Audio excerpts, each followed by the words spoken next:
Carta de Paulo aos Romanos, capítulo 1. Eu, Paulo, servo de Cristo Jesus, escrevo esta carta. Deus me chamou e me separou para ser seu apóstolo, a fim de que eu anuncie a boa notícia do Evangelho de Deus. Há muito tempo essa boa notícia foi prometida por Deus, por meio dos seus profetas, e escrita nas Escrituras Sagradas. Ela fala a respeito do Filho de Deus, o nosso Senhor Jesus Cristo, o qual, como ser humano, foi descendente do rei Davi. E, quanto à sua santidade divina, a sua ressurreição provou, com grande poder, que ele é o Filho de Deus. Por meio de Cristo, Deus me deu a honra de ser apóstolo no serviço de Cristo para levar pessoas de todas as nações a crerem em Cristo e a serem obedientes a Ele. Entre essas pessoas estão vocês que moram em Roma, a quem Deus tem chamado para pertencerem a Jesus Cristo. Por isso, eu escrevo a todos vocês que estão em Roma, todos vocês a quem Deus ama e a quem tem chamado para serem o seu próprio povo. Que a graça e a paz de Deus, o nosso Pai, e do Senhor Jesus Cristo estejam com vocês.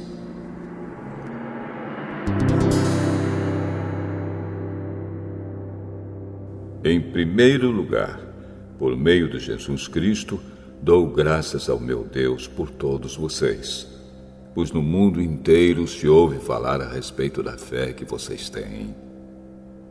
Eu sirvo a Deus com todo o meu coração, anunciando a boa notícia a respeito do seu Filho. Deus é testemunha de que digo a verdade. Ele sabe que eu sempre lembro de vocês e oro por vocês. E peço a Deus que, se for da sua vontade, Ele faça com que agora eu possa ir visitá-los. Pois eu quero muito vê-los, a fim de repartir bênçãos espirituais com vocês para fortalecê-los, quer dizer, para que nos animemos uns aos outros por meio da fé que vocês e eu temos.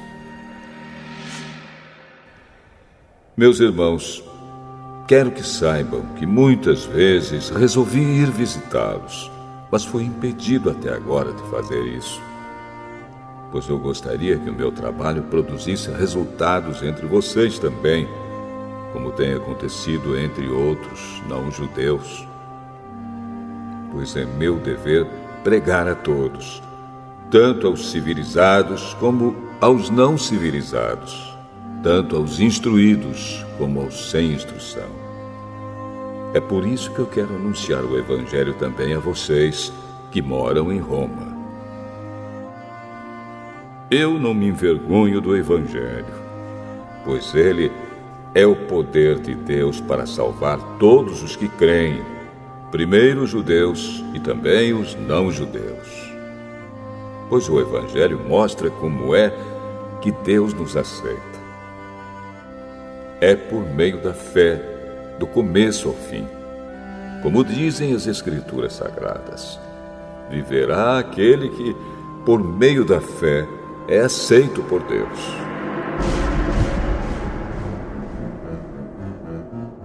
Do céu, Deus revela a sua ira contra todos os pecados e todas as maldades das pessoas que, por meio das suas más ações, não deixam que os outros conheçam a verdade a respeito de Deus. Deus castiga essas pessoas porque o que se pode conhecer a respeito de Deus está bem claro para elas, pois foi o próprio Deus que lhes mostrou isso. Desde que Deus criou o mundo, as suas qualidades invisíveis, isto é, o seu poder eterno e a sua natureza divina, têm sido vistas claramente. Os seres humanos podem ver tudo isso nas coisas que Deus tem feito e, portanto, Eles não têm desculpa nenhuma. Eles sabem quem Deus é, mas não lhe dão a glória que ele merece e não lhe são agradecidos. Pelo contrário, os seus pensamentos se tornaram tolos e a sua mente vazia está coberta de escuridão. Eles dizem que são sábios, mas são tolos.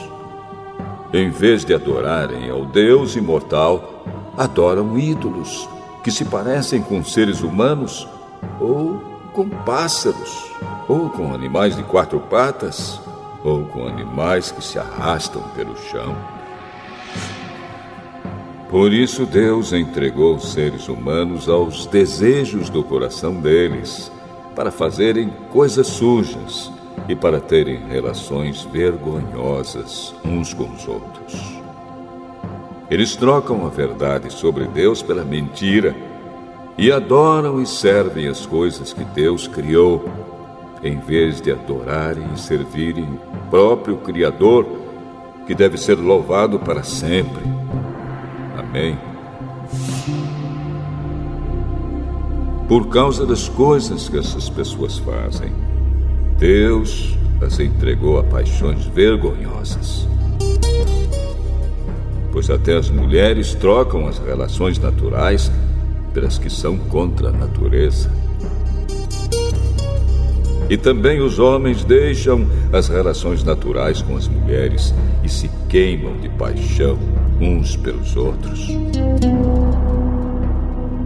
Homens têm relações vergonhosas uns com os outros e por isso recebem em si mesmos o castigo que merecem por causa dos seus erros. E, como não querem saber do verdadeiro conhecimento a respeito de Deus, ele entregou os seres humanos aos seus maus pensamentos, de modo que eles fazem o que não devem. Estão cheios de todo tipo de perversidade, maldade, ganância, vícios, ciúmes, crimes de morte, brigas, mentiras e malícia. Caluniam e falam mal uns dos outros. Têm ódio de Deus e são atrevidos, orgulhosos e vaidosos. Inventam maneiras de fazer o mal, desobedecem aos pais, são imorais, não cumprem a palavra, não têm amor por ninguém e não têm pena dos outros. Eles sabem que o mandamento de Deus diz que aqueles que fazem essas coisas merecem a morte. Mas mesmo assim continuam a fazê-las e, pior ainda, aprovam os que fazem as mesmas coisas que eles fazem.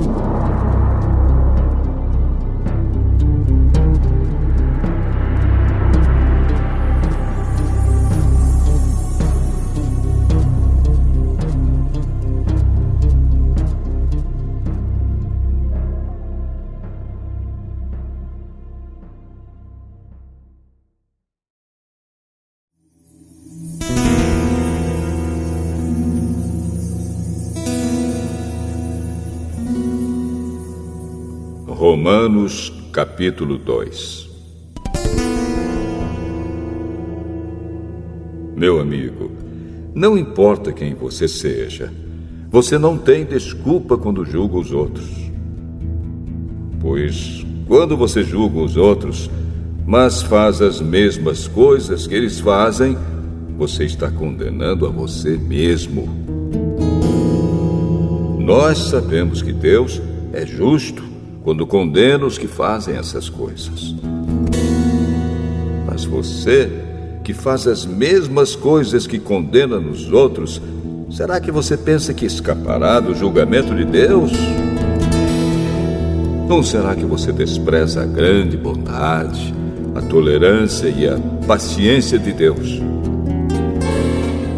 Você sabe muito bem que Ele é bom e que quer fazer com que você mude de vida. Mas o seu coração é duro e teimoso. Por isso você está aumentando ainda mais o castigo que vai sofrer no dia em que forem revelados a ira e os julgamentos justos de Deus. Pois Ele recompensará cada um de acordo com o que fez. Deus dará a vida eterna às pessoas que perseveram em fazer o bem e buscam a glória, a honra e a vida imortal. Mas fará cair a sua ira e o seu castigo sobre os egoístas e sobre os que rejeitam o que é justo, a fim de seguir o que é mau. Haverá sofrimentos e aflições para todos os que fazem o mal. Primeiro para os judeus e também para os não-judeus. Mas Deus dará glória, honra e paz a todos os que fazem o bem, primeiro aos judeus e também aos não-judeus, pois Ele trata a todos com igualdade. Todos aqueles que pecam sem conhecer a lei de Deus se perderão sem essa lei, mas todos aqueles que pecam conhecendo a lei serão julgados por ela. Porque as pessoas que Deus aceita não são aquelas que somente ouvem a lei, mas aquelas que fazem o que a lei manda. Os não-judeus não têm a lei, mas quando fazem pela sua própria vontade o que a lei manda, eles são a sua própria lei, embora não tenham a lei. Eles mostram, pela sua maneira de agir, que têm a lei escrita no seu coração. A própria consciência deles mostra que isso é verdade. E os seus pensamentos, que às vezes os acusam e às vezes os defendem, também mostram isso.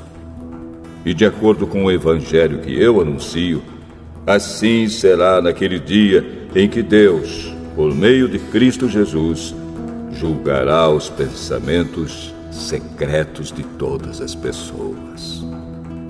O que dizer de você? Você diz que é judeu, confia na lei e se orgulha do Deus que você adora.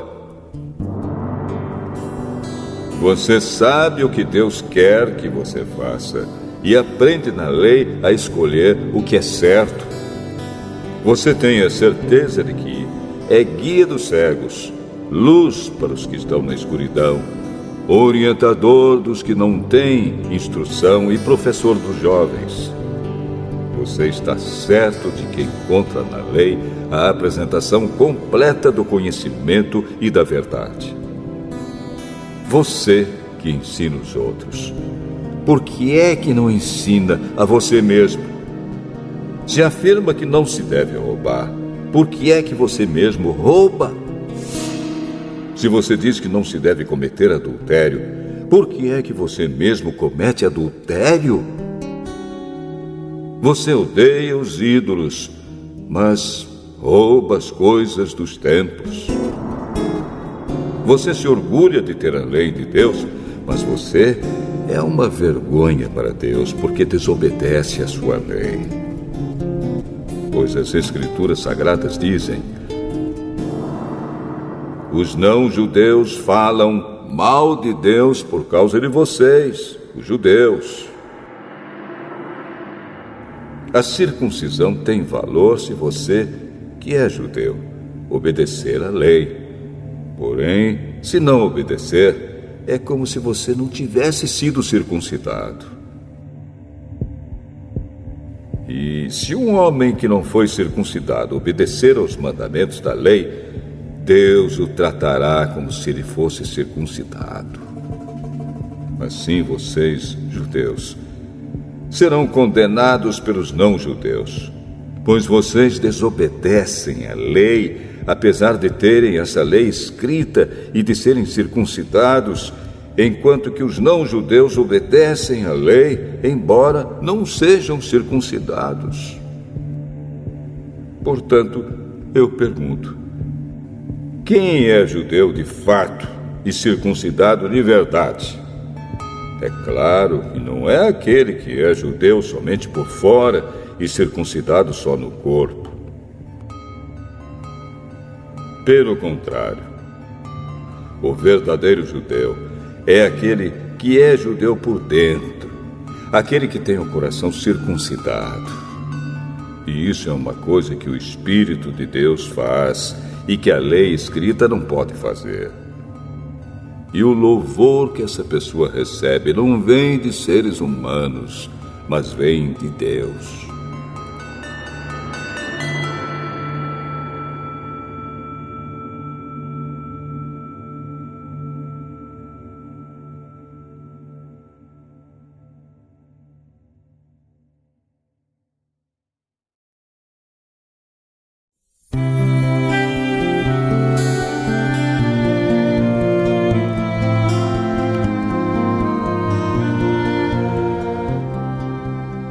Romanos capítulo 3. Então, qual é a vantagem de ser judeu? Será que ser circuncidado tem algum valor? Tem sim, e de muitas maneiras. E a primeira vantagem é que Deus entregou a sua mensagem aos cuidados dos judeus. Mas, se alguns não foram fiéis, será que por isso Deus vai ser infiel? De modo nenhum. Que Deus continue a ser verdadeiro, mesmo que todas as pessoas sejam mentirosas, como dizem as Escrituras Sagradas a respeito dele. Que fique provado que tu tens razão quando falas e que sejas vencedor quando fores julgado. Mas se as injustiças que cometemos servem para mostrar que Deus age com justiça, o que é que podemos dizer? Que Deus é injusto quando nos castiga? Eu falo aqui como as pessoas costumam falar. É claro que não. Se Deus não fosse justo, como poderia julgar o mundo? Mas digamos que a minha mentira faz com que a verdade de Deus fique mais clara, aumentando assim a glória dele. Nesse caso, por que é que devo ainda ser condenado como pecador? Então por que não dizer: façamos o mal para que desse mal venha o bem? Na verdade, alguns têm me caluniado, dizendo que eu afirmo isso. Porém, eles serão condenados como merecem. Então, será que nós, os judeus, estamos em melhor situação do que os não-judeus? De modo nenhum. Já mostrei que todos, judeus e não-judeus, estão debaixo do poder do pecado. Como dizem as Escrituras Sagradas, não há uma só pessoa que faça o que é certo. Não há ninguém que tenha juízo. Não há ninguém que adore a Deus. Todos se desviaram do caminho certo. Todos se perderam. Não há mais ninguém que faça o bem. Não há ninguém mesmo. Todos mentem e enganam sem parar. Da língua deles saem mentiras perversas e dos seus lábios saem palavras de morte, como se fossem veneno de cobra. A boca deles está cheia de terríveis maldições. Eles se apressam para matar.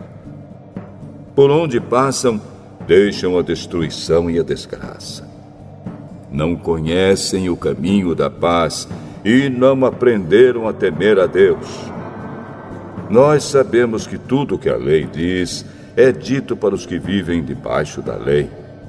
Isso a fim de que todos parem de se justificar e a fim de que todas as pessoas do mundo fiquem debaixo do julgamento de Deus. Pois ninguém é aceito por Deus por fazer o que a lei manda, porque a lei faz com que as pessoas saibam que são pecadoras. Mas agora, Deus já mostrou que o meio pelo qual ele aceita as pessoas não tem nada a ver com a lei. A lei de Moisés e os profetas dão testemunho do seguinte: Deus aceita as pessoas por meio da fé que elas têm em Jesus Cristo. É assim que ele trata todos os que creem, pois não existe nenhuma diferença entre as pessoas.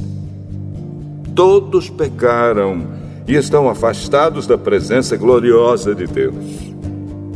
Mas, pela sua graça e sem exigir nada, Deus aceita todos por meio de Cristo Jesus, que os salva.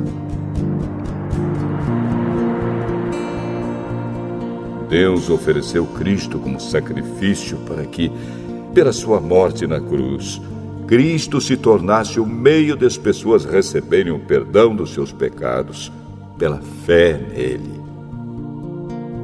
Deus quis mostrar com isso que ele é justo.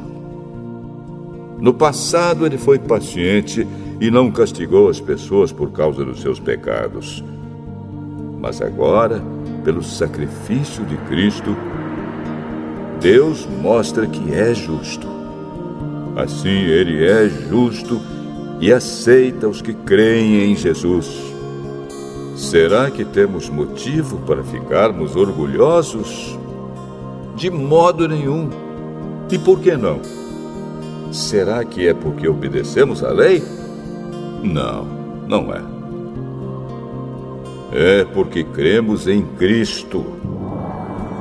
Assim percebemos que a pessoa é aceita por Deus pela fé e não por fazer o que a lei manda. Ou será que Deus é somente Deus dos judeus? Será que não é também Deus dos não-judeus? Claro que é. Deus é um só e aceitará os judeus na base da sua fé e também aceitará os não-judeus por meio da fé que eles têm. Será que isso quer dizer que, por causa da fé, nós tratamos a lei como se ela não valesse nada? Não, de modo nenhum. Pelo contrário, afirmamos que a lei tem valor.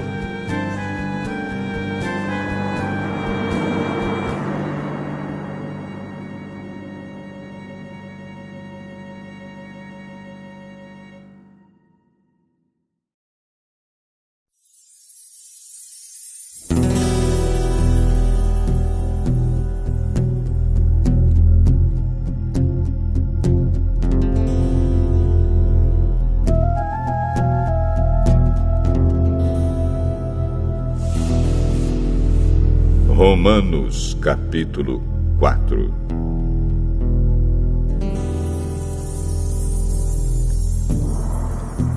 Então, o que é que podemos dizer de Abraão, o antepassado de nossa raça? O que foi que ele conseguiu? Se foi por causa das coisas que ele fez que Deus o aceitou, então ele teria motivo para se orgulhar, mas não para se orgulhar diante de Deus. Pois o que é que as Escrituras Sagradas dizem? Elas dizem: Abraão creu em Deus, e por isso Deus o aceitou. O salário que o trabalhador recebe não é um presente, mas é o pagamento a que ele tem direito por causa do trabalho que fez. Porém, a pessoa que não põe a sua esperança nas coisas que faz, mas simplesmente crê em Deus, é a fé dessa pessoa que faz com que ela seja aceita por Deus, o Deus que trata o culpado como se ele fosse inocente. E isso foi o que Davi queria dizer quando falou da felicidade daqueles que Deus aceita, sem levar em conta o que eles fazem. Davi disse: Feliz aquele cujas maldades Deus perdoa e cujos pecados ele apaga. Feliz aquele que o Senhor não acusa de cometer pecado.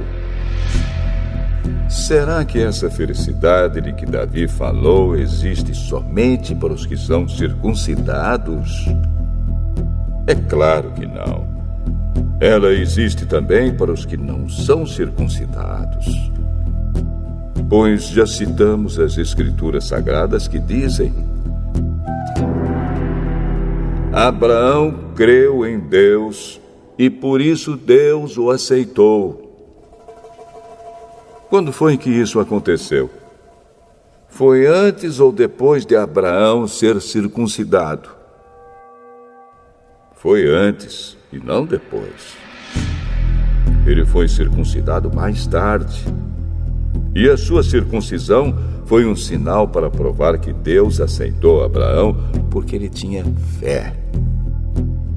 E isso aconteceu quando ele ainda não havia sido circuncidado. Assim, Abraão é o pai espiritual de todos os que creem em Deus e são aceitos por ele, mesmo que não sejam circuncidados. Ele é também o pai dos que são circuncidados. Não apenas porque são circuncidados, mas porque vivem a mesma vida de fé que Abraão, o nosso pai, viveu antes de ter sido circuncidado. Deus prometeu a Abraão e aos seus descendentes que o mundo ia pertencer a eles. Essa promessa foi feita não porque Abraão tinha obedecido à lei, mas porque ele havia crido em Deus e havia sido aceito por ele. Pois, se aqueles que obedecem à lei vão receber o que Deus prometeu, então a fé é inútil e a promessa de Deus não tem valor.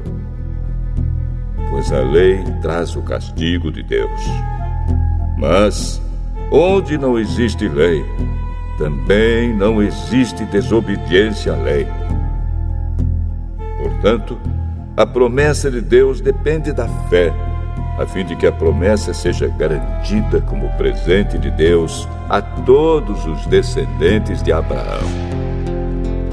Ela não é somente para os que obedecem à lei, mas também para os que creem em Deus, como Abraão creu, pois ele é o pai espiritual de todos nós. Como dizem as Escrituras Sagradas: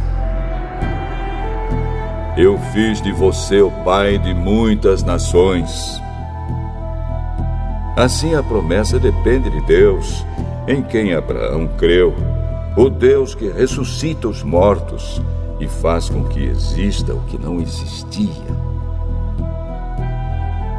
Abraão teve fé e esperança, mesmo quando não havia motivo para ter esperança, e por isso ele se tornou o pai de muitas nações. Como dizem as Escrituras, os seus descendentes serão muitos. Abraão tinha quase 100 anos.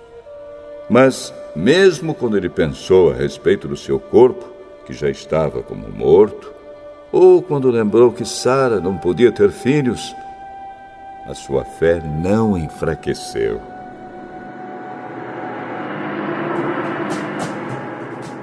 Abraão não perdeu a fé, nem duvidou da promessa de Deus. A sua fé o encheu de poder, e ele louvou a Deus porque tinha toda a certeza de que Deus podia fazer o que havia prometido. Por isso, Abraão, por meio da fé, foi aceito por Deus. As palavras "foi aceito" não falam somente dele. Falam também de nós, que seremos aceitos. Nós, os que cremos em Deus, o qual ressuscitou Jesus, o nosso Senhor. Jesus foi entregue para morrer por causa dos nossos pecados e foi ressuscitado, a fim de que nós fôssemos aceitos por Deus.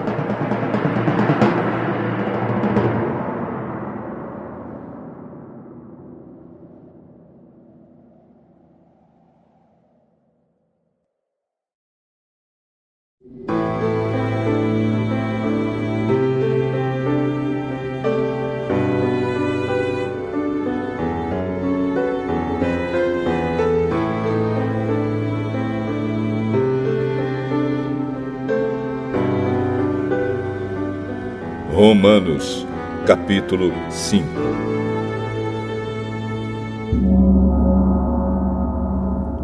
Agora que fomos aceitos por Deus pela nossa fé nele, temos paz com ele por meio do nosso Senhor Jesus Cristo. Foi Cristo quem nos deu, por meio da nossa fé, esta vida na graça de Deus. E agora continuamos firmes nessa graça e nos alegramos na esperança de participar da glória de Deus. E também nos alegramos nos sofrimentos, pois sabemos que os sofrimentos produzem a paciência. A paciência traz a aprovação de Deus e essa aprovação cria a esperança. Essa esperança não nos deixa decepcionados, pois Deus derramou seu amor no nosso coração por meio do Espírito Santo que Ele nos deu. De fato, quando não tínhamos força espiritual, Cristo morreu pelos maus no tempo escolhido por Deus. Dificilmente alguém aceitaria morrer por uma pessoa que obedece às leis. Pode ser que alguém tenha coragem para morrer por uma pessoa boa. Mas Deus nos mostrou o quanto nos ama. Cristo morreu por nós quando ainda vivíamos no pecado. E agora que fomos aceitos por Deus por meio da morte de Cristo na cruz, é mais certo ainda que ficaremos livres, por meio dele, do castigo de Deus. Nós éramos inimigos de Deus, mas ele nos tornou seus amigos por meio da morte do seu Filho. E agora que somos amigos de Deus, é mais certo ainda que seremos salvos pela vida de Cristo. E não somente isso, mas também nós nos alegramos por causa daquilo que Deus fez por meio do nosso Senhor Jesus Cristo, que agora nos tornou amigos de Deus. O pecado entrou no mundo por meio de um só homem, e o seu pecado trouxe consigo a morte. Como resultado, a morte se espalhou por toda a raça humana, porque todos pecaram. Antes da lei ser dada, já existia o pecado no mundo. Porém, quando não existe lei, Deus não leva em conta o pecado. Mas, desde o tempo de Adão até Moisés, a morte dominou todos os seres humanos, mesmo os que não pecaram como Adão, quando ele desobedeceu à ordem de Deus. Adão era a figura daquele que havia de vir. Mas existe uma diferença entre o pecado de Adão e o presente que Deus nos dá. De fato, muitos morreram por causa do pecado de um só homem, mas a graça de Deus é muito maior. E Ele dá a salvação gratuitamente a muitos, por meio da graça de um só homem, que é Jesus Cristo. E existe uma diferença entre aquilo que Deus dá e o pecado de um só homem. Porque, no caso do pecado, a condenação veio por causa de um só pecado. Porém, no caso da salvação, Deus perdoa os que têm cometido muitos pecados, embora não mereçam esse perdão. É verdade que, por causa de um só homem e por meio do seu pecado, a morte começou a dominar a raça humana. Mas o resultado do que foi feito por um só homem, Jesus Cristo, é muito maior.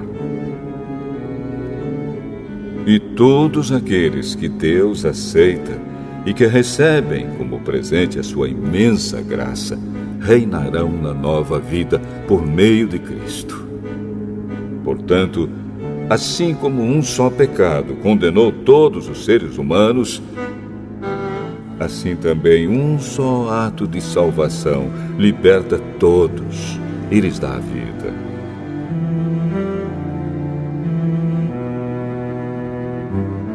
E assim como muitos seres humanos se tornaram pecadores por causa da desobediência de um só homem, assim também muitos serão aceitos por Deus por causa da obediência de um só homem. A lei veio para aumentar o mal, mas onde aumentou o pecado, a graça de Deus aumentou muito mais ainda. E isso aconteceu a fim de que, assim como o pecado dominou e trouxe a morte, assim também a graça de Deus, que o leva a aceitar as pessoas, dominasse e trouxesse a vida eterna. Essa vida é nossa por meio do nosso Senhor Jesus Cristo.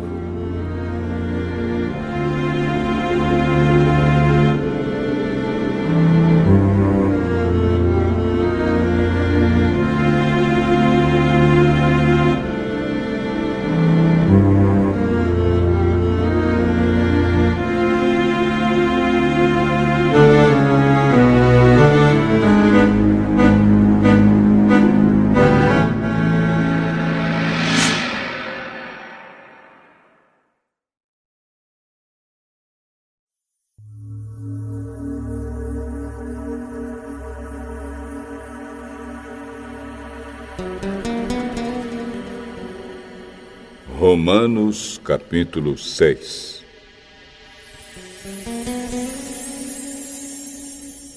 Portanto, o que vamos dizer? Será que devemos continuar vivendo no pecado para que a graça de Deus aumente ainda mais? É claro que não. Nós já morremos para o pecado. Então, como podemos continuar vivendo nele? Com certeza vocês sabem que, quando fomos batizados para ficarmos unidos com Cristo Jesus, fomos batizados para ficarmos unidos também com a sua morte. Assim, quando fomos batizados, fomos sepultados com ele por termos morrido junto com ele. E isso para que, assim como Cristo foi ressuscitado pelo poder glorioso do Pai, assim também nós vivamos uma vida nova. Pois, se fomos unidos com Ele por uma morte igual à dele, assim também seremos unidos com Ele por uma ressurreição igual à dele. Pois sabemos que a nossa velha natureza pecadora já foi morta com Cristo na cruz, a fim de que o nosso eu pecador fosse morto, e assim não sejamos mais escravos do pecado. Pois quem morre fica livre do poder do pecado.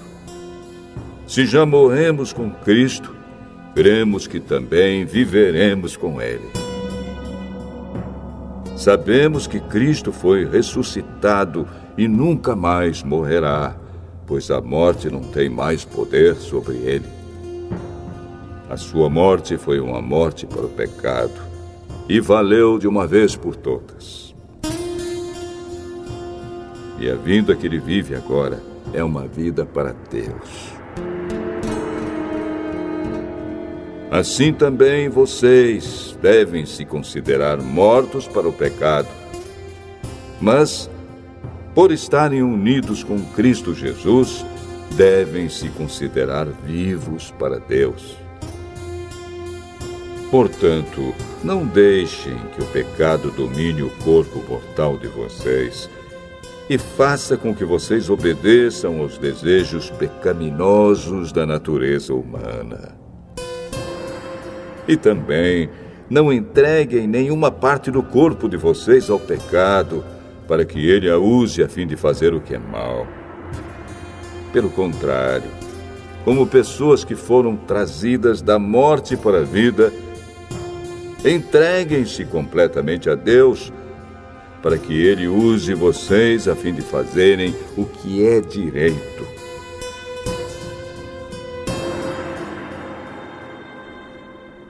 O pecado não dominará vocês, pois vocês não são mais controlados pela lei, mas pela graça de Deus.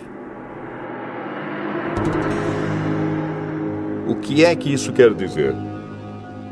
Vamos continuar pecando porque não somos mais controlados pela lei, mas pela graça de Deus?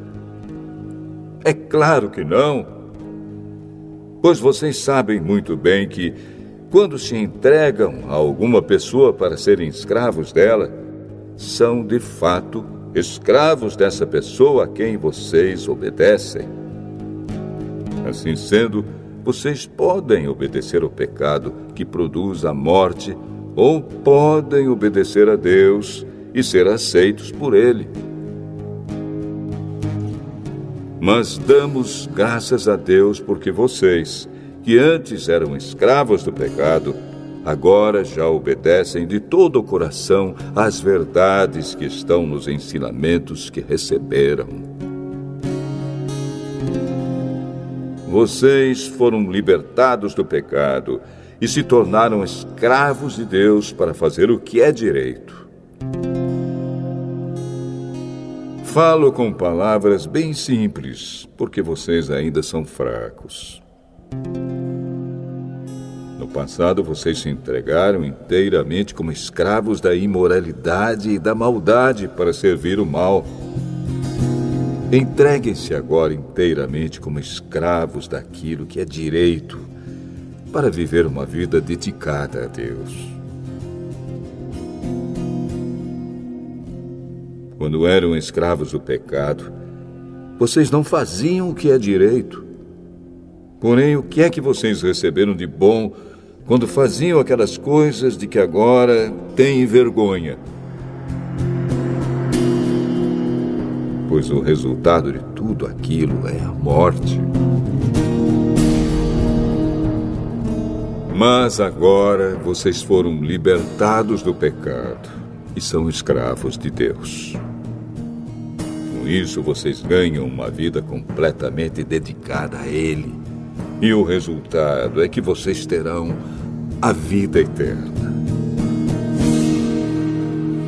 Pois o salário do pecado é a morte, mas o presente gratuito de Deus é a vida eterna que temos em união com Cristo Jesus, o nosso Senhor.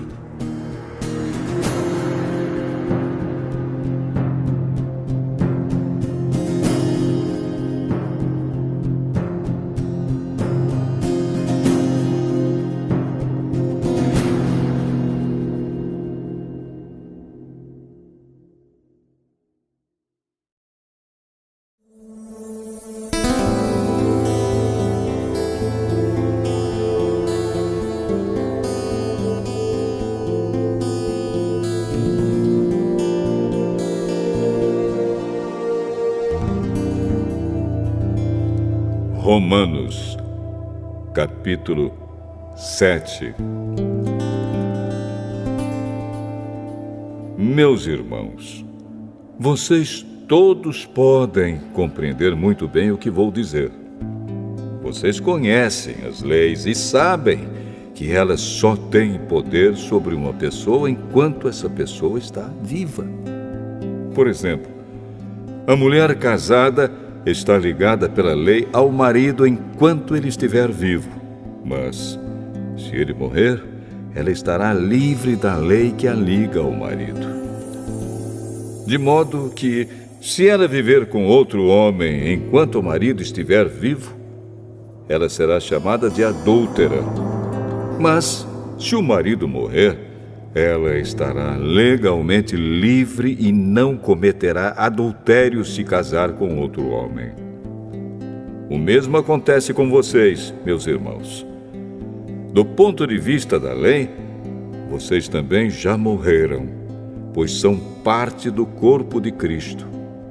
E agora pertencem a Ele, que foi ressuscitado para que nós possamos viver uma vida útil no serviço de Deus.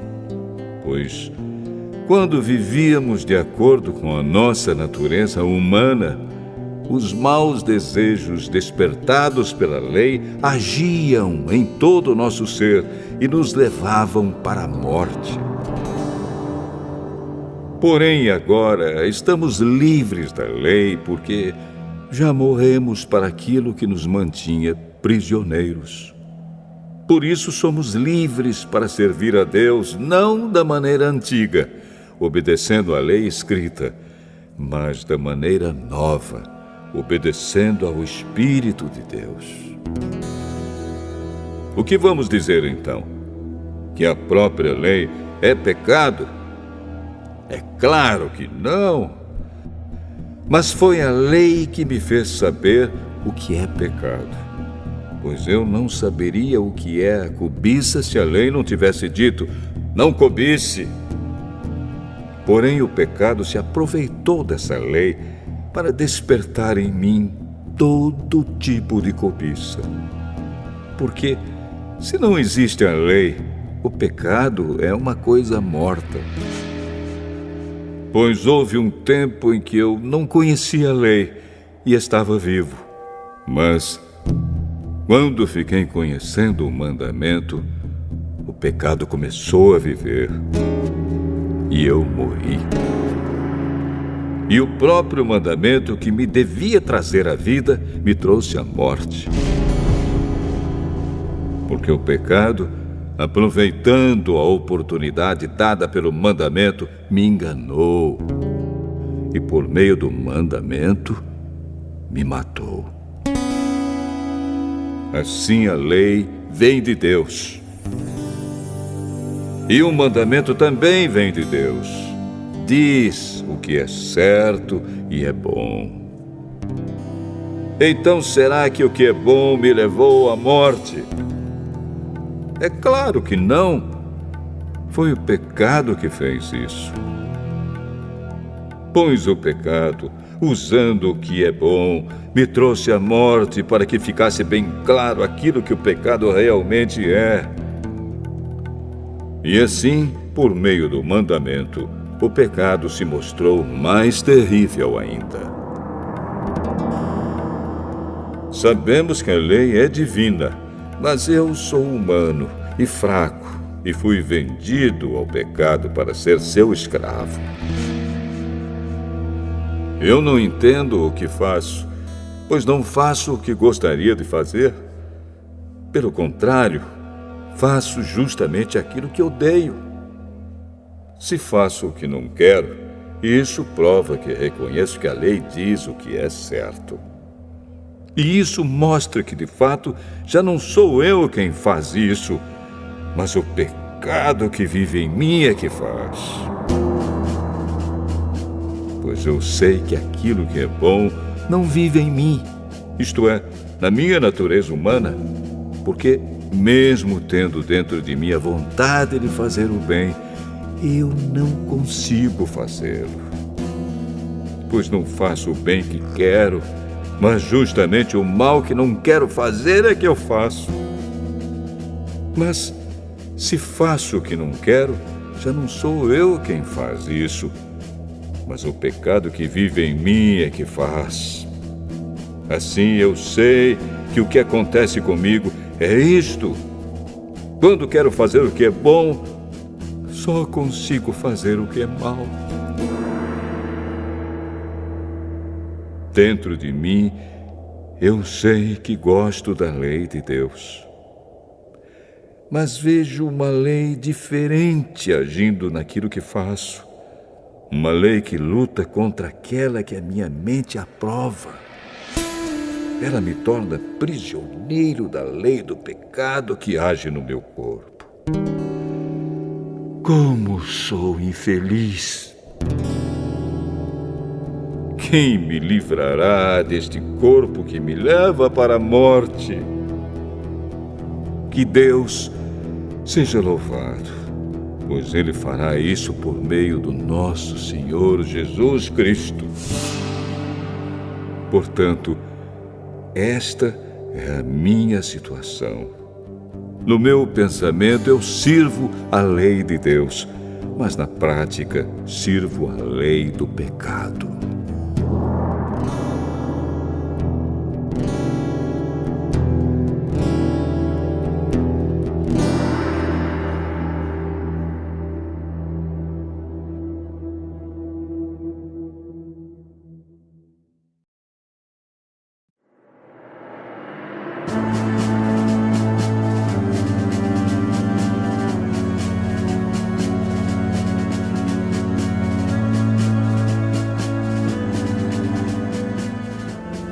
Romanos, capítulo 8. Agora, já não existe nenhuma condenação para as pessoas que estão unidas com Cristo Jesus. Pois a lei do Espírito de Deus, que nos trouxe vida por estarmos unidos com Cristo Jesus, livrou você da lei do pecado e da morte. Deus fez o que a lei não pôde fazer, porque a natureza humana era fraca. Deus condenou o pecado na natureza humana, enviando o seu próprio Filho, que veio na forma da nossa natureza pecaminosa, a fim de acabar com o pecado. Deus fez isso para que as ordens justas da lei pudessem ser completamente cumpridas por nós, que vivemos de acordo com o Espírito de Deus e não de acordo com a natureza humana. Porque as pessoas que vivem de acordo com a natureza humana têm a sua mente controlada por essa mesma natureza. Mas as que vivem de acordo com o Espírito de Deus têm a sua mente controlada pelo Espírito. As pessoas que têm a mente controlada pela natureza humana acabarão morrendo espiritualmente. Mas as que têm a mente controlada pelo Espírito de Deus terão a vida eterna e a paz. Por isso, as pessoas que têm a mente controlada pela natureza humana se tornam inimigas de Deus, pois não obedecem à lei de Deus e, de fato, não podem obedecer a ela. As pessoas que vivem de acordo com a sua natureza humana não podem agradar a Deus. Vocês, porém, não vivem como manda a natureza humana, mas como o Espírito de Deus quer, se é que o Espírito de Deus vive realmente em vocês. Quem não tem o Espírito de Cristo não pertence a Ele. Mas, se Cristo vive em vocês, então, embora o corpo de vocês vá morrer por causa do pecado, o Espírito de Deus é vida para vocês, porque vocês foram aceitos por Deus. Se em vocês vive o Espírito daquele que ressuscitou Jesus, então aquele que ressuscitou Jesus Cristo dará também vida ao corpo mortal de vocês, por meio do seu Espírito, que vive em vocês. Portanto, meus irmãos, nós temos uma obrigação, que é a de não vivermos de acordo com a nossa natureza humana. Porque, se vocês viverem de acordo com a natureza humana, vocês morrerão espiritualmente. Mas, se pelo Espírito de Deus vocês matarem as suas ações pecaminosas, vocês viverão espiritualmente. Pois aqueles que são guiados pelo Espírito de Deus são filhos de Deus. Porque o Espírito que vocês receberam de Deus não torna vocês escravos e não faz com que tenham medo. Pelo contrário, o Espírito torna vocês filhos de Deus.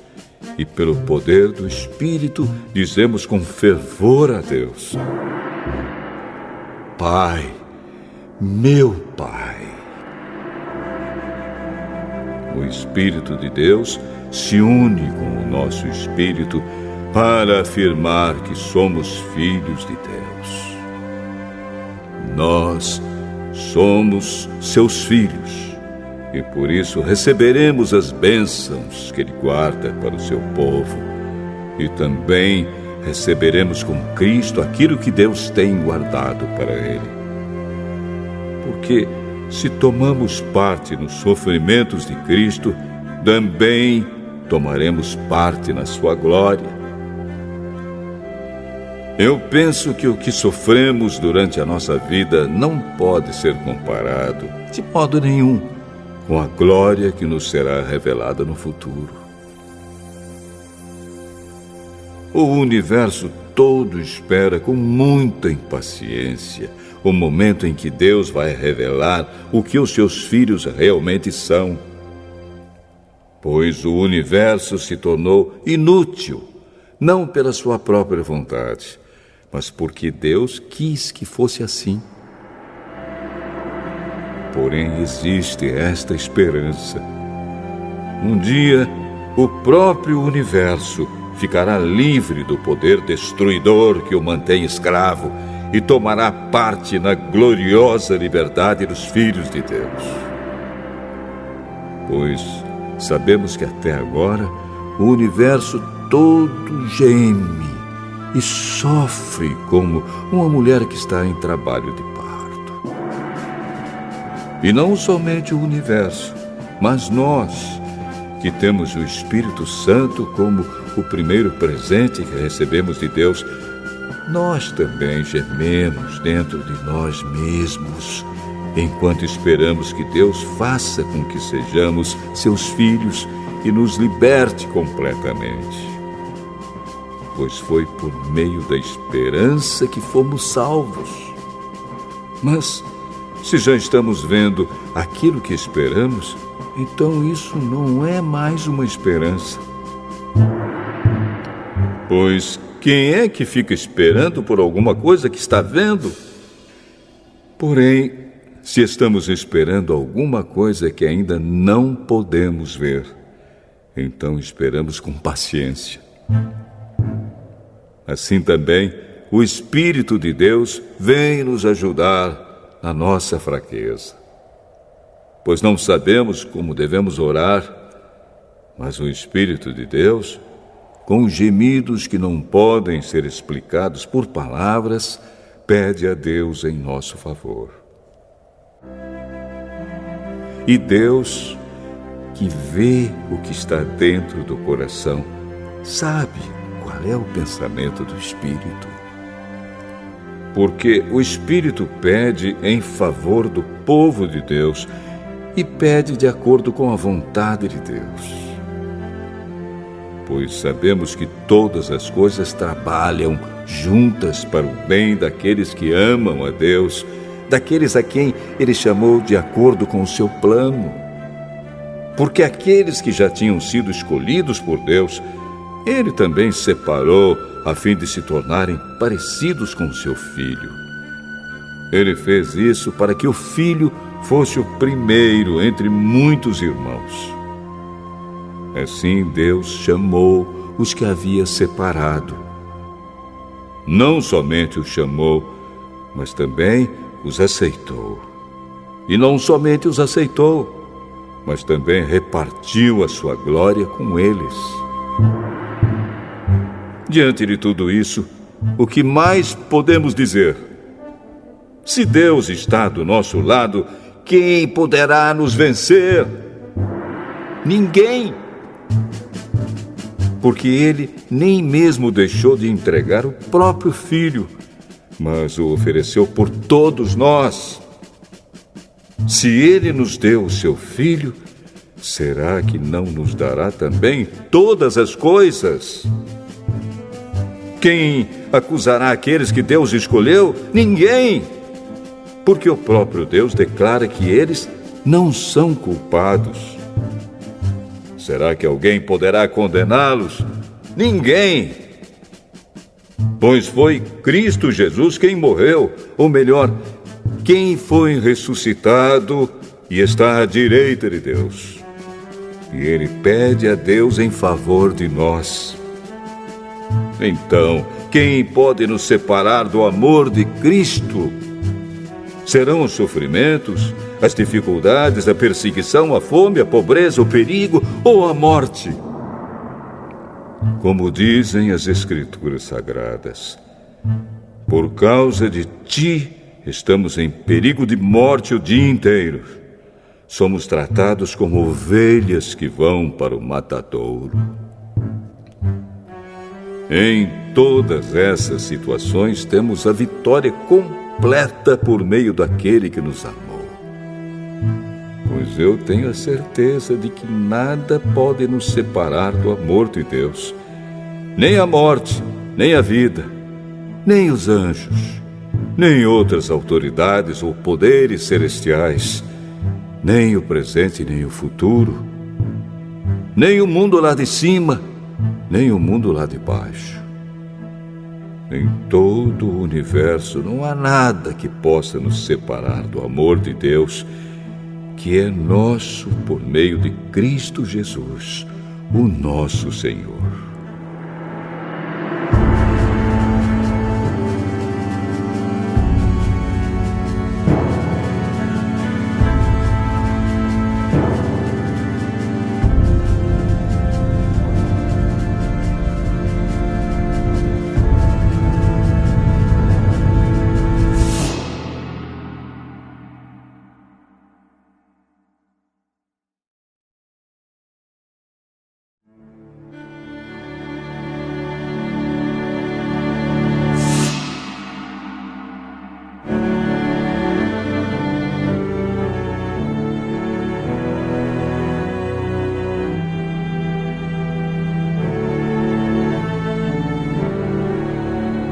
Romanos, capítulo 9.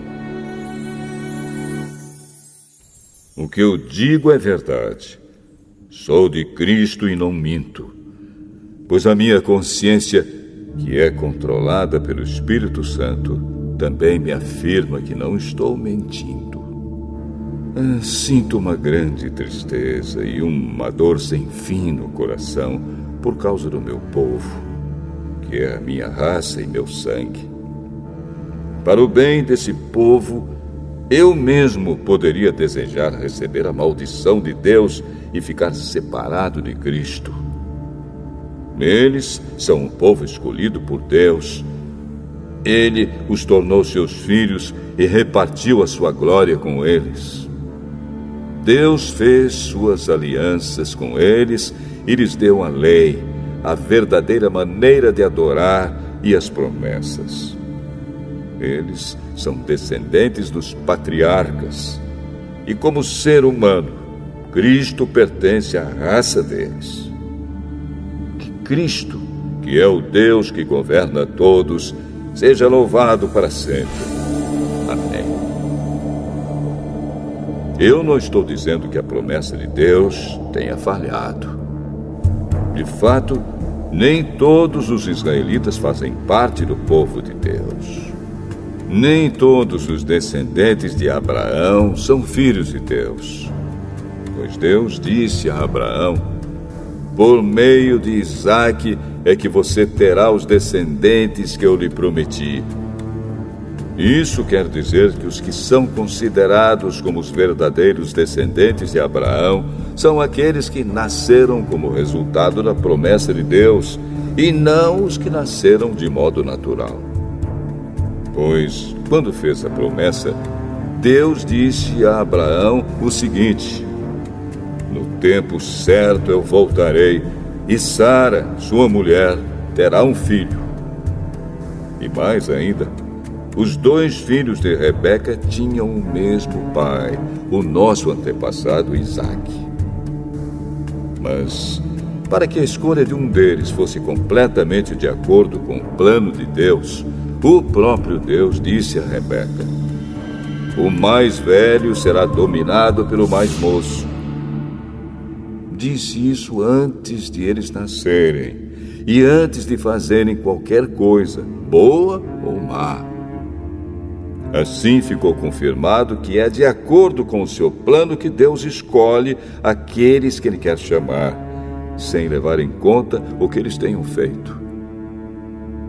Como dizem as Escrituras Sagradas: eu escolhi Jacó, mas rejeitei Esaú. O que vamos dizer então? Que Deus é injusto? De modo nenhum. Pois Ele disse a Moisés: terei misericórdia de quem eu quiser, terei pena de quem eu desejar. Portanto, tudo isso depende não só do que as pessoas querem ou fazem, mas somente da misericórdia de Deus. Porque, como está escrito nas Escrituras Sagradas, Deus disse a Faraó: foi para isto mesmo que eu pus você como rei, para mostrar o meu poder e fazer com que o meu nome seja conhecido no mundo inteiro. Portanto, Deus tem misericórdia de quem Ele quer e endurece o coração de quem Ele quer. Algum de vocês vai me dizer: se é assim, como é que Deus pode encontrar culpa nas pessoas? Quem pode ir contra a vontade de Deus? Mas quem é você, meu amigo, para discutir com Deus? Será que um pote de barro pode perguntar a quem o fez: por que você me fez assim? Pois o homem que faz o pote tem o direito de usar o barro como quer. Do mesmo barro ele pode fazer 2 potes, um pote para uso especial e outro para uso comum. E foi isso que Deus fez. Ele quis mostrar a sua ira e tornar bem conhecido o seu poder. Assim suportou com muita paciência os que mereciam o castigo e que iam ser destruídos. Ele quis também mostrar como é grande a sua glória, que Ele derramou sobre nós, que somos aqueles de quem Ele teve pena e a quem Ele já havia preparado para receberem a sua glória. Pois nós somos aqueles que Deus chamou, não somente os que são judeus, mas também os não-judeus. Isso é o que Ele diz no livro de Oséias: aqueles que não eram meu povo eu chamarei de meu povo. A nação que eu não amava chamarei de minha amada. E no mesmo lugar onde foi dito: vocês não são o meu povo, ali eles serão chamados de os filhos do Deus vivo. E Isaías disse a respeito de Israel: mesmo que o povo de Israel seja tão numeroso como os grãos de areia da praia do mar, somente alguns deles serão salvos. Pois o Senhor julgará logo e de uma vez o mundo inteiro. Como o próprio Isaías tinha dito antes: se o Senhor Todo-Poderoso não nos tivesse deixado alguns descendentes, seríamos agora como a cidade de Sodoma, estaríamos destruídos como Gomorra. O que vamos dizer então? Vamos dizer isto: os não-judeus que não procuravam ser aceitos por Deus foram aceitos por meio da fé. Porém, o povo de Israel, que procurava uma lei para ser aceito por Deus, não encontrou o que estava procurando. E por que não?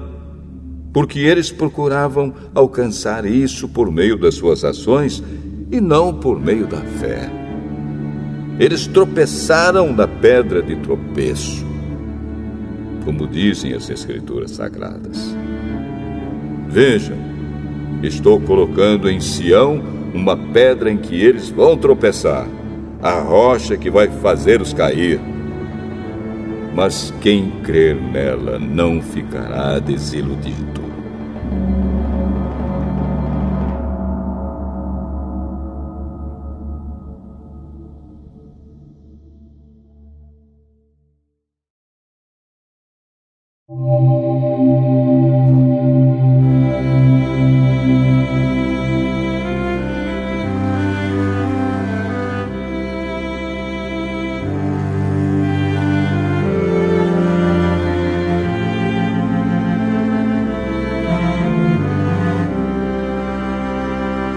Romanos, capítulo 10. Meus irmãos, desejo de todo o coração que o meu próprio povo seja salvo.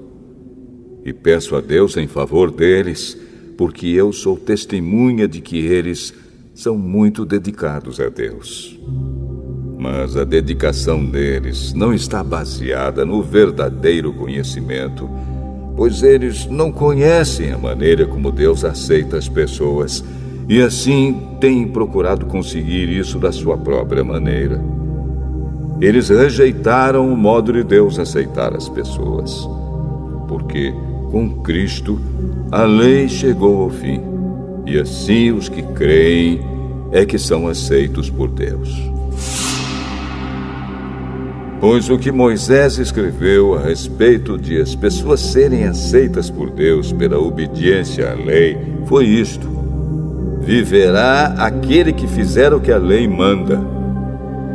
Porém, quanto a ser aceito por Deus por meio da fé, Moisés diz o seguinte: não fique pensando assim: quem vai subir até o céu? Isto é, para trazer Cristo do céu. Nem pergunte: quem descerá ao mundo lá de baixo? Isto é, para fazer com que Cristo suba do mundo dos mortos. O que Moisés diz é isto: a mensagem de Deus está perto de você, nos seus lábios e no seu coração. Isto é, a mensagem de fé que anunciamos. Se você disser com a sua boca: Jesus é Senhor, e no seu coração crer que Deus ressuscitou Jesus, você será salvo, porque nós cremos com o coração e somos aceitos por Deus, falamos com a boca e assim somos salvos. Porque as Escrituras Sagradas dizem: quem crer nele não ficará desiludido. Isso vale para todos, pois não existe nenhuma diferença entre judeus e não-judeus. Deus é o mesmo Senhor de todos e abençoa generosamente todos os que pedem a sua ajuda. Como dizem as Escrituras Sagradas, todos os que pedirem a ajuda do Senhor serão salvos. Mas como é que as pessoas irão pedir se não crerem nele? E como poderão crer se não ouvirem a mensagem? E como poderão ouvir se a mensagem não for anunciada? E como é que a mensagem será anunciada se não forem enviados mensageiros? As Escrituras Sagradas dizem: como é bonito ver os mensageiros trazendo boas notícias. Mas nem todos aceitam a boa notícia do Evangelho. Foi Isaías quem disse: Senhor, quem creu na nossa mensagem? Portanto, a fé vem por ouvir a mensagem. E a mensagem vem por meio da pregação a respeito de Cristo. Mas eu pergunto: será que eles não ouviram a mensagem? É claro que ouviram. Como dizem as Escrituras, a voz deles se espalhou pelo mundo inteiro. As suas palavras alcançaram a terra toda. Eu pergunto ainda: será que o povo de Israel não soube disso? Moisés foi o primeiro a dar uma resposta. Ele disse: eu farei com que vocês fiquem com ciúmes de um povo que não é uma nação. Farei com que fiquem com raiva de uma nação de gente sem juízo. E Isaías foi mais corajoso ao anunciar o que Deus disse: eu fui achado por aqueles que não me procuravam e apareci aos que não perguntavam por mim. Mas a respeito de Israel, Deus disse: o dia inteiro eu abri os braços, pronto para receber um povo desobediente e rebelde.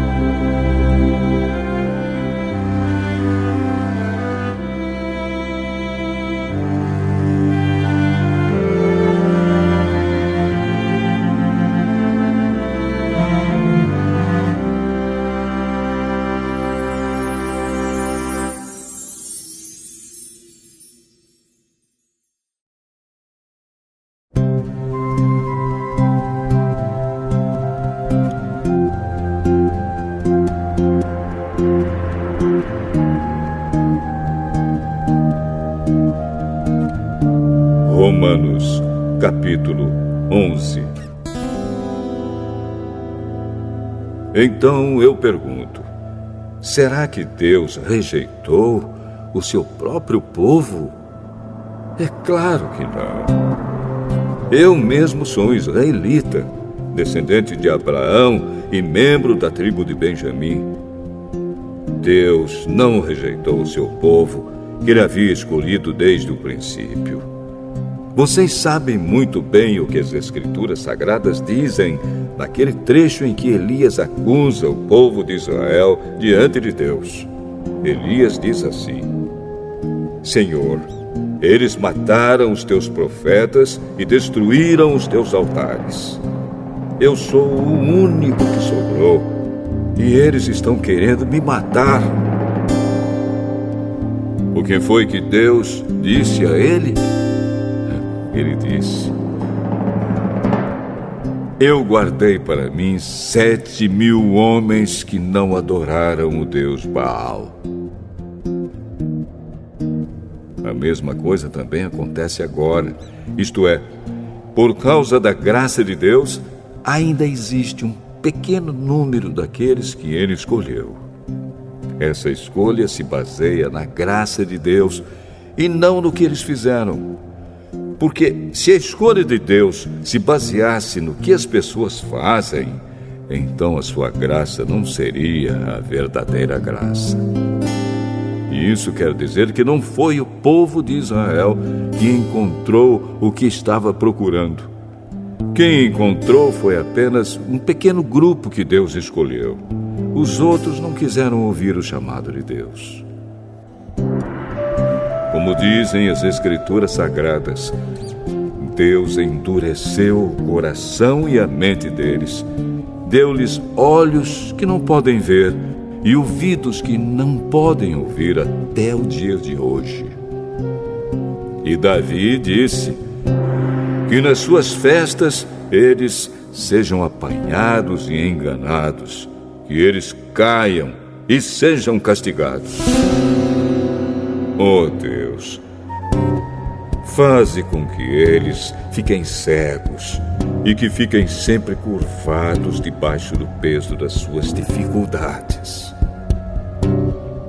Agora eu pergunto: quando os judeus tropeçaram, será que eles caíram para nunca mais se levantarem?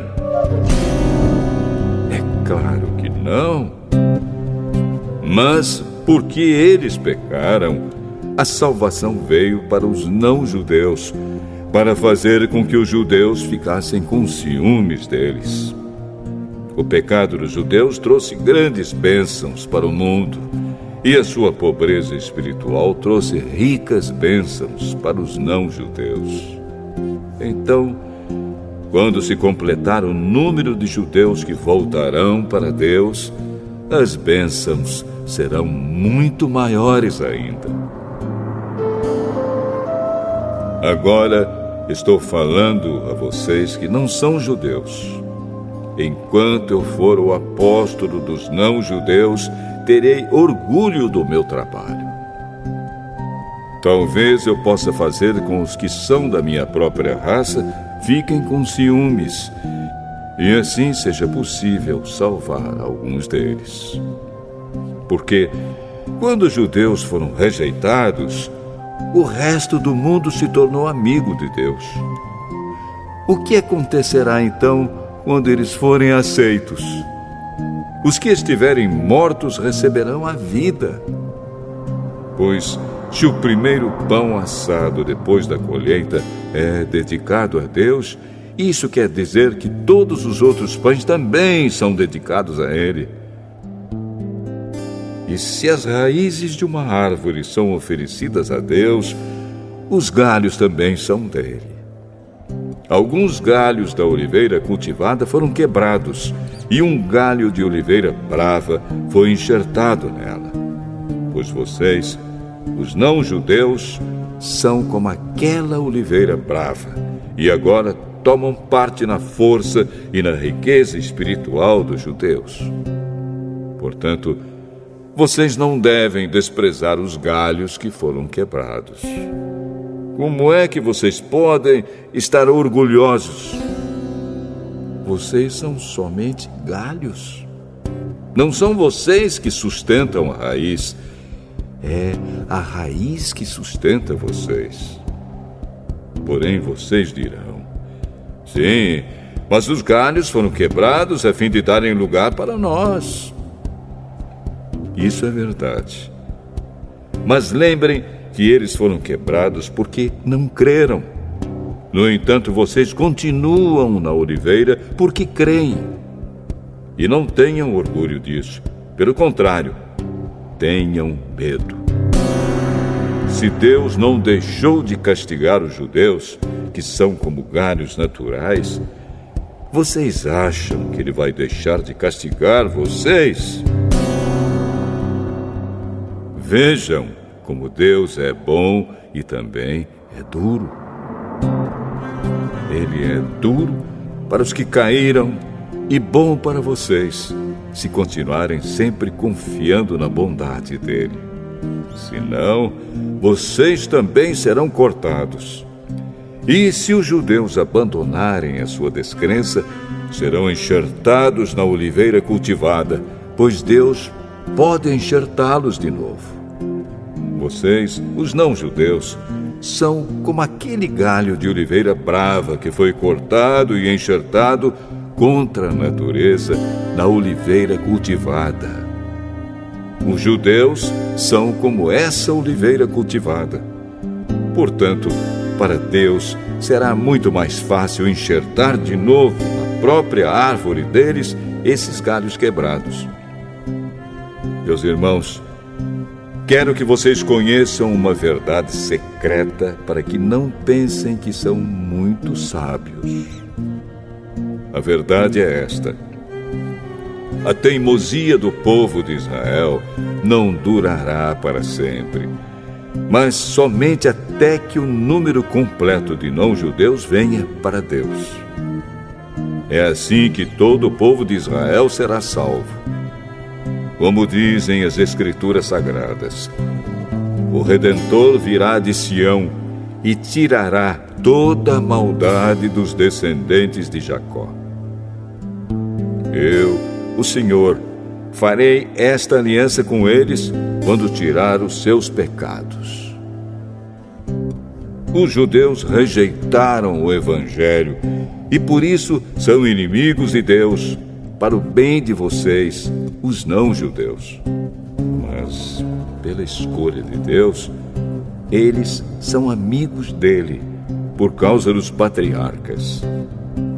Porque Deus não muda de ideia a respeito de quem ele escolhe e abençoa. Mas, no passado, vocês que não são judeus, desobedeceram a Deus.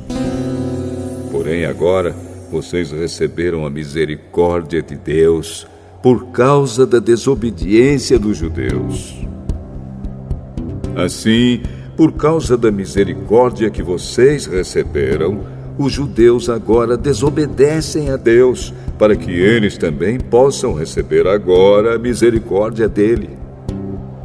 Pois Deus fez com que todos se tornassem prisioneiros da desobediência, a fim de mostrar misericórdia a todos. Como são grandes as riquezas de Deus! Como são profundos o seu conhecimento e a sua sabedoria! Quem pode explicar as suas decisões? Quem pode entender os seus planos? Como dizem as Escrituras Sagradas, quem pode conhecer a mente do Senhor? Quem é capaz de lhe dar conselhos? Quem já deu alguma coisa a Deus para receber dele algum pagamento? Pois todas as coisas foram criadas por ele, e tudo existe por meio dele e para ele. Glória a Deus para sempre. Amém.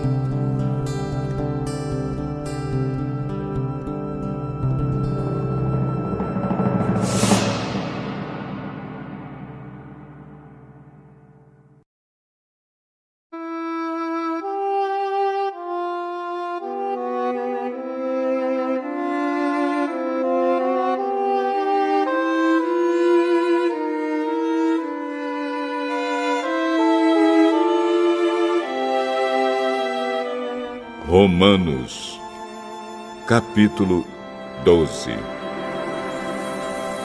Portanto, meus irmãos, por causa da grande misericórdia divina, peço que vocês se ofereçam completamente a Deus como um sacrifício vivo, dedicado ao seu serviço e agradável a Ele. Esta é a verdadeira adoração que vocês devem oferecer a Deus. Não vivam como vivem as pessoas deste mundo, mas deixem que Deus os transforme por meio de uma completa mudança da mente de vocês. Assim vocês conhecerão a vontade de Deus, isto é, aquilo que é bom, perfeito e agradável a Ele. Por causa da bondade de Deus para comigo, me chamando para ser apóstolo, eu digo a todos vocês que não se achem melhores do que realmente são. Pelo contrário, pensem com humildade a respeito de vocês mesmos, e cada um julgue a si mesmo conforme a fé que Deus lhe deu. Porque, assim como em um só corpo temos muitas partes, e todas elas têm funções diferentes, assim também nós, embora sejamos muitos, somos um só corpo por estarmos unidos com Cristo. E todos estamos unidos uns com os outros como partes diferentes de um só corpo. Portanto, usemos os nossos diferentes dons de acordo com a graça que Deus nos deu. Se o dom que recebemos é o de anunciar a mensagem de Deus, façamos isso de acordo com a fé que temos. Se é o dom de servir, então devemos servir. Se é o de ensinar, então ensinemos. Se é o dom de animar os outros, então animemos. Quem reparte com os outros o que tem, que faça isso com generosidade. Quem tem autoridade, que use a sua autoridade com todo cuidado. Quem ajuda os outros, que ajude com alegria. Que o amor de vocês não seja fingido. Odeiem o mal e sigam o que é bom. Amem uns aos outros com o amor de irmãos em Cristo e se esforcem para tratar uns aos outros com respeito. Trabalhem com entusiasmo e não sejam preguiçosos. Sirvam o Senhor com o coração cheio de fervor. Que a esperança que vocês têm os mantenha alegres. Aguentem com paciência os sofrimentos e orem sempre. Repartam com os irmãos necessitados o que vocês têm e recebam os estrangeiros nas suas casas. Peçam que Deus abençoe os que perseguem vocês. Sim, peçam que Ele abençoe e não que amaldiçoe. Alegrem-se com os que se alegram e chorem com os que choram. Tenham por todos o mesmo cuidado. Não sejam orgulhosos, mas aceitem serviços humildes. Que nenhum de vocês fique pensando que é sábio. Não paguem a ninguém o mal com o mal. Procurem agir de tal maneira que vocês recebam a aprovação dos outros. No que depender de vocês, façam todo o possível para viver em paz com todas as pessoas. Meus queridos irmãos, nunca se vinguem de ninguém. Pelo contrário, deixem que seja Deus quem dê o castigo, pois as Escrituras Sagradas dizem: eu me vingarei, eu acertarei contas com eles, diz o Senhor. Mas façam como dizem as Escrituras. Se o seu inimigo estiver com fome, dê comida a ele. Se estiver com sede, dê água. Porque assim você o fará queimar de remorso e vergonha. Não deixem que o mal vença vocês, mas vençam o mal com o bem.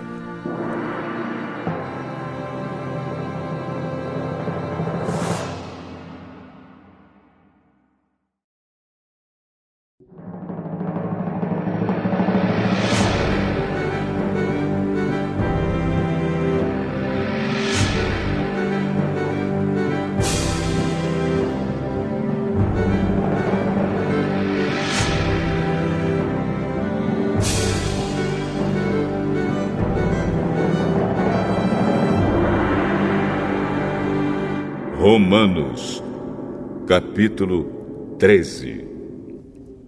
Obedeçam às autoridades todos vocês, pois nenhuma autoridade existe sem a permissão de Deus, e as que existem foram colocadas nos seus lugares por Ele. Assim, quem se revolta contra as autoridades está se revoltando contra o que Deus ordenou, e os que agem desse modo serão condenados. Somente os que fazem o mal devem ter medo dos governantes, e não os que fazem o bem.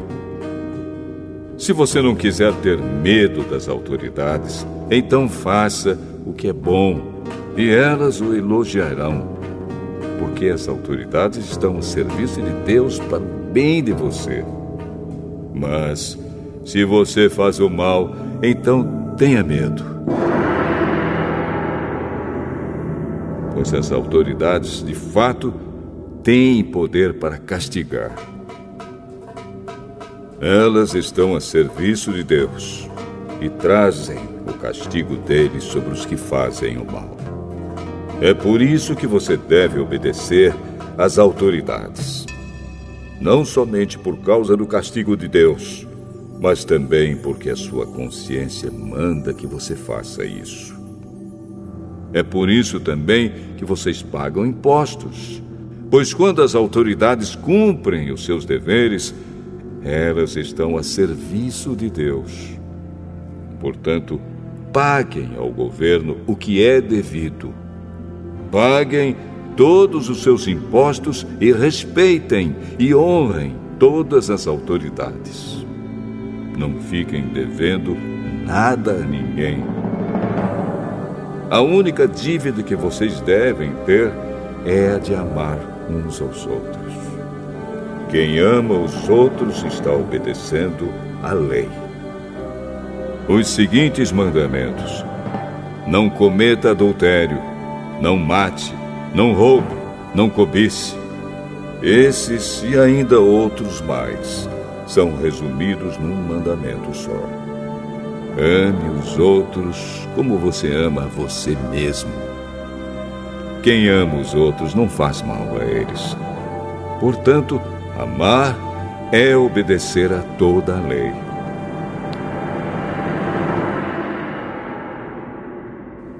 Vocês precisam fazer todas essas coisas porque sabem em que tempo nós estamos vivendo. Chegou a hora de vocês acordarem, pois o momento de sermos salvos está mais perto agora do que quando começamos a crer. A noite está terminando e o dia vem chegando. Por isso, paremos de fazer o que pertence à escuridão e peguemos as armas espirituais para lutar na luz. Vivamos decentemente, como pessoas que vivem na luz do dia. Nada de farras ou bebedeiras, nem imoralidade ou indecência, nem brigas ou ciúmes. Mas tenham as qualidades que o Senhor Jesus Cristo tem e não procurem satisfazer os maus desejos da natureza humana de vocês.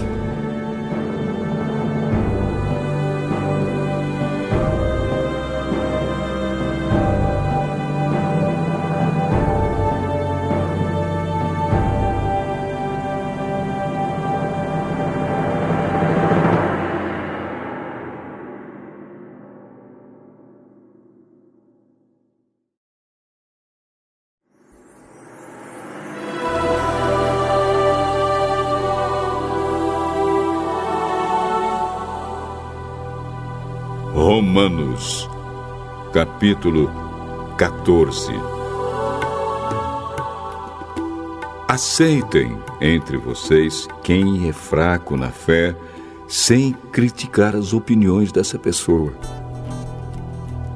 Por exemplo, algumas pessoas creem que podem comer de tudo, mas quem é fraco na fé come somente verduras e legumes. Quem come de tudo não deve desprezar quem não faz isso.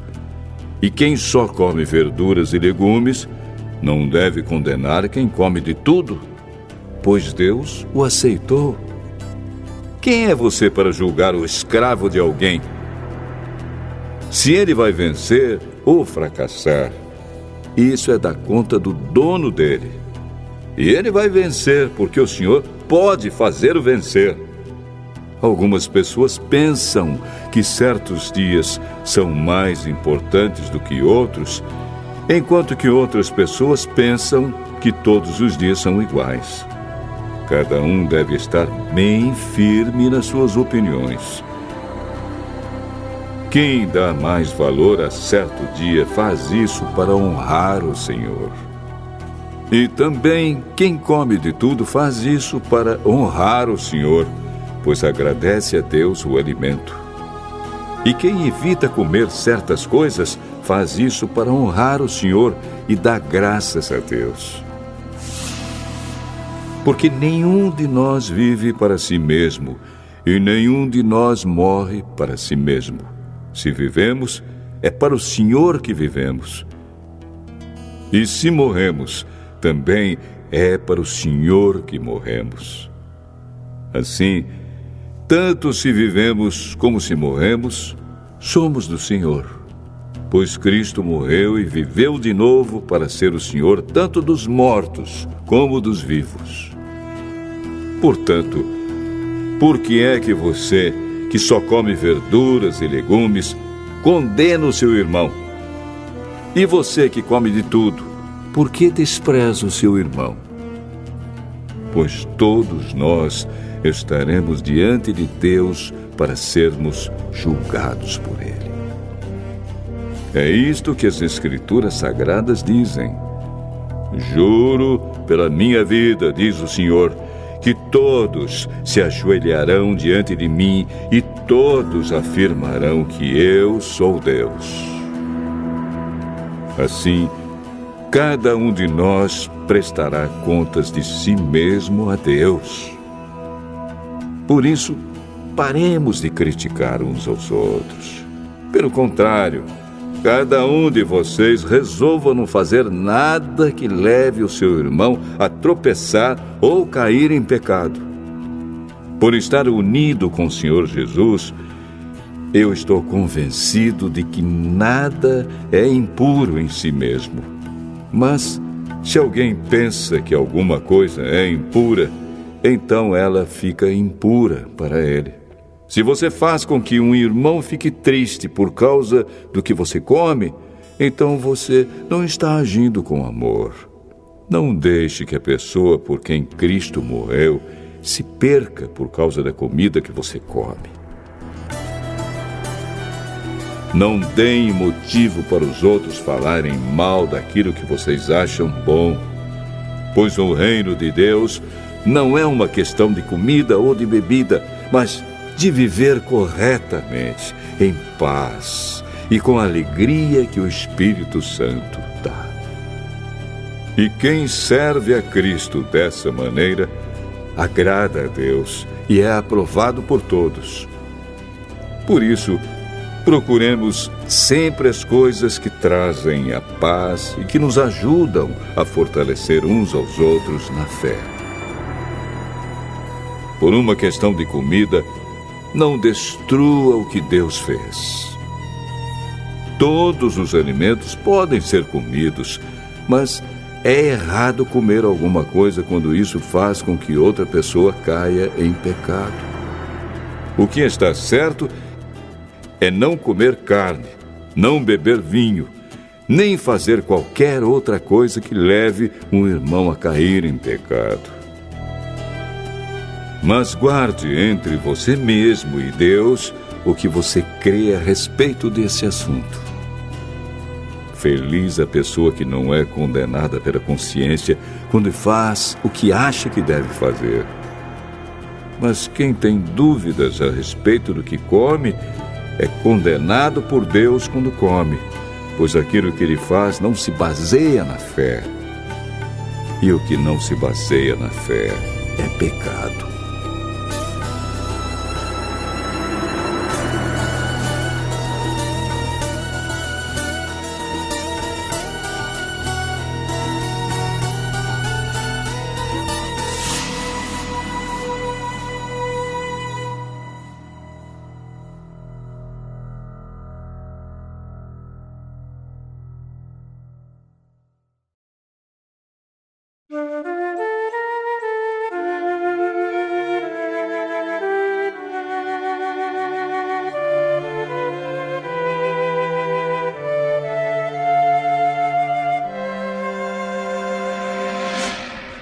Romanos, capítulo 15.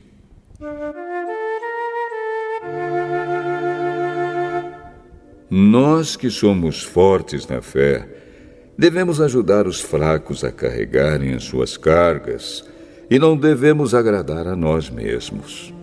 Pelo contrário, cada um de nós deve agradar o seu irmão para o bem dele, a fim de que ele cresça na fé. Pois nem o próprio Cristo procurou agradar a si mesmo.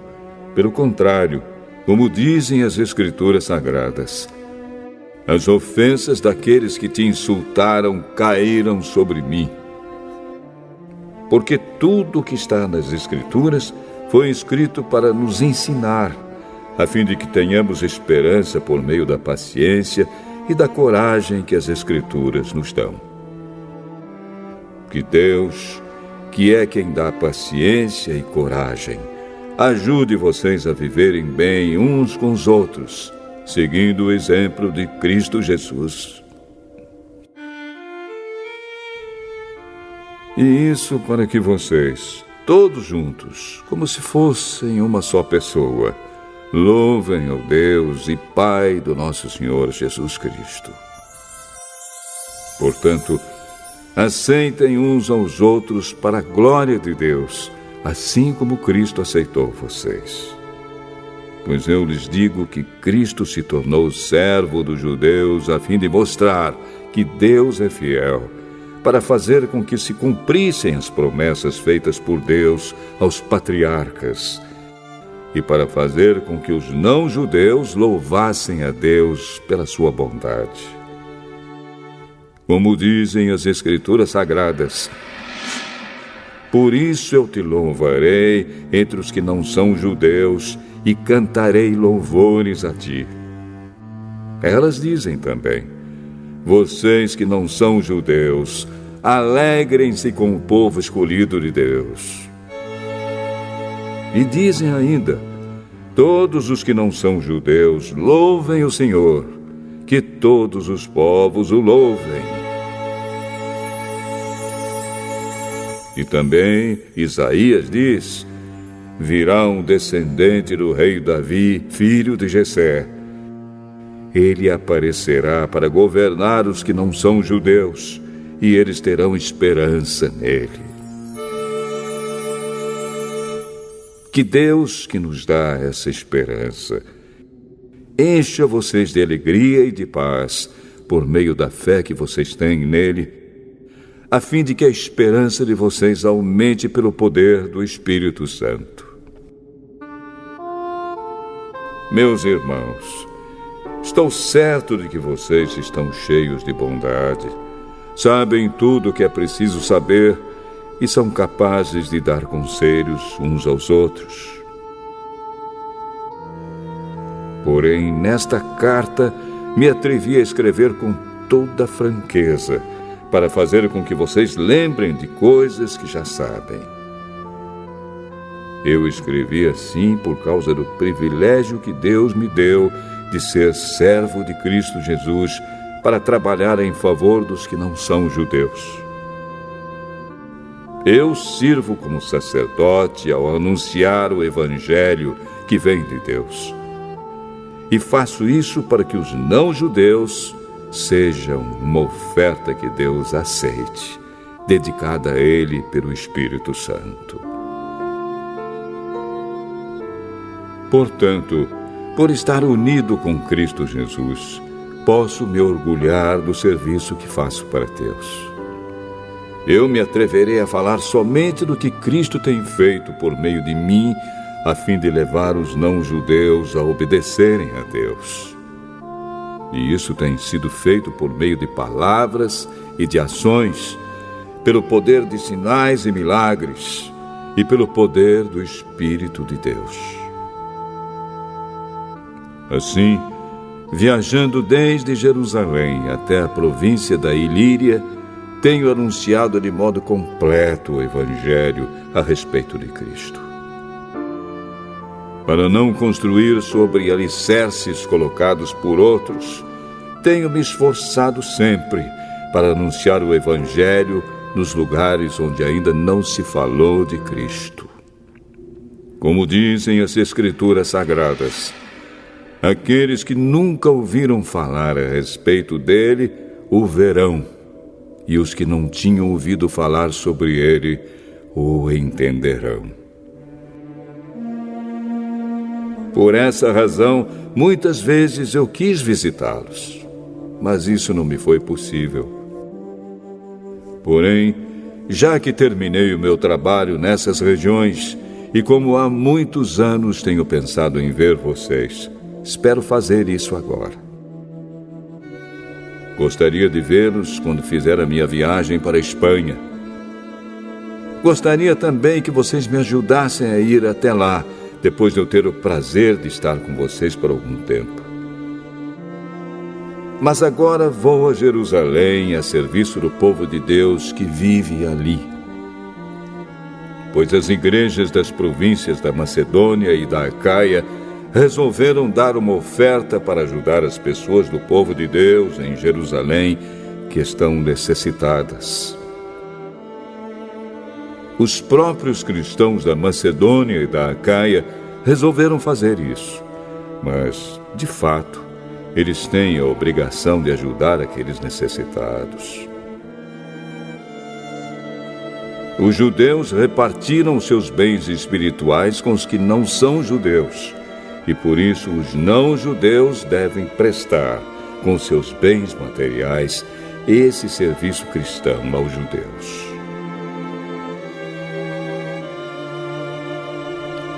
Depois que eu terminar esse trabalho e que entregar toda a oferta que foi recolhida para eles, viajarei para a Espanha e no caminho visitarei vocês.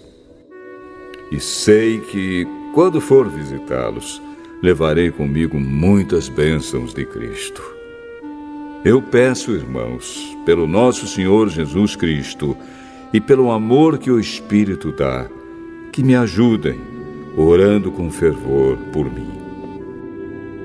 Orem para que eu escape das pessoas da Judéia que não creem em Cristo e também para que a ajuda que eu vou levar a Jerusalém seja bem aceita pelo povo de Deus que vive ali.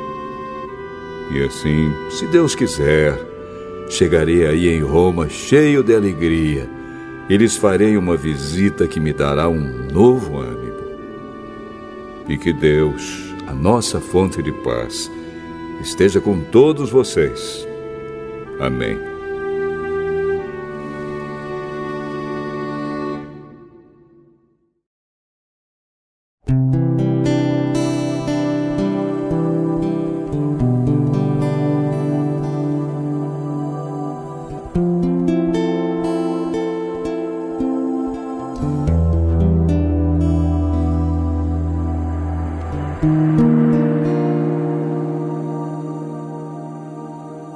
Romanos capítulo 16.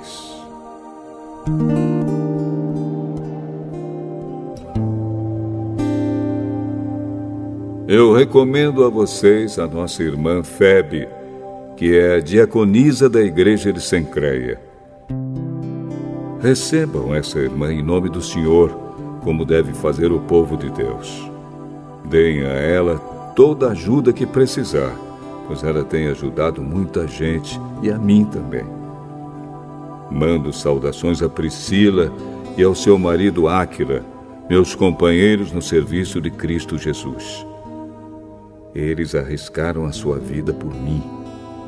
Sou muito agradecido a eles. E não somente eu, mas também todas as igrejas dos que não são judeus. Saudações também à igreja que se reúne na casa deles. Saudações ao meu querido amigo Epêneto, que foi o primeiro a crer em Cristo na província da Ásia. Saudações a Maria, que tem trabalhado muito por vocês. Saudações a Andrônico e a irmã Júnia, meus patrícios judeus, que estiveram comigo na prisão. Eles são apóstolos bem conhecidos e se tornaram cristãos antes de mim. Saudações a Ampliato, meu querido irmão no Senhor, e também a Urbano, nosso companheiro de trabalho no serviço de Cristo, e ao meu querido amigo Estaques. Saudações a Apeles, o irmão que tem dado muitas provas da sua fé em Cristo. Saudações ao pessoal da família de Aristóbulo. Saudações a Herodião, meu patrício judeu, e aos irmãos no Senhor da família de Narciso. Saudações a Trifena e a Trifosa, irmãs que trabalham no serviço do Senhor, e a minha querida amiga Pérside, que também tem trabalhado muito para o Senhor.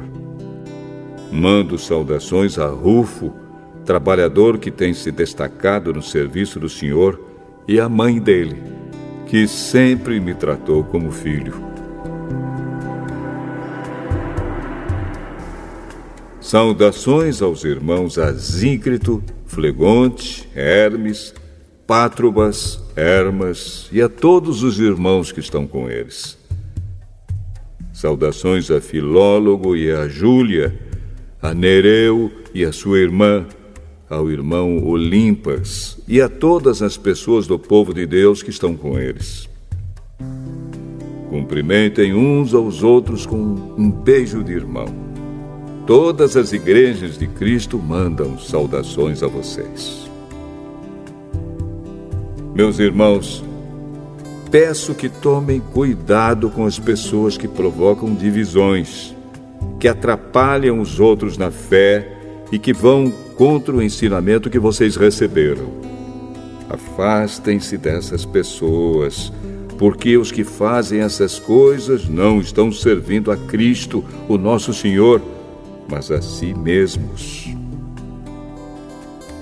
Por meio de conversa macia e com bajulação, eles enganam o coração das pessoas simples.